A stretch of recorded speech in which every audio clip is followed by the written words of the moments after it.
Hey, if you want to connect printer and print from your Google Pixel 8a, first you will have to go into the settings, move into the connected devices, click on the connection preferences and tap on the printing.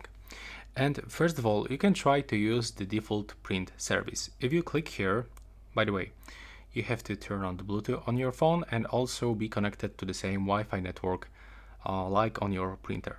And next, you can try to use this default print service. Be sure that it is turned on, and now it is actually searching for the nearby printers. But if for some reason it doesn't work and the default print service doesn't detect your printer, you will have to go back and navigate to add service. Now you will be redirected into the Google Play Store, where you can download for free plugin to your printer.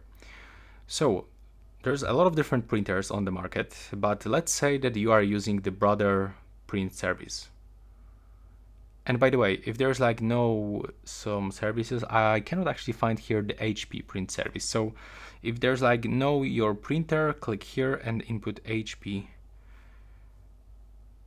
service. Then go here, go for the search, and as you can see here, you can find this additional plugin. So you have to just install this plugin. And after installing, you will have to just follow all of these simple steps that will be shown on the screen and simply connect your printer with your phone. Of course, I can't show you exactly how it works because I don't know what kind of the printer you have, but when you just open the app, you will actually find all of this basic information on the screen, so you will be able to easily follow these steps. And that's all for this video. Right now, please subscribe to my channel.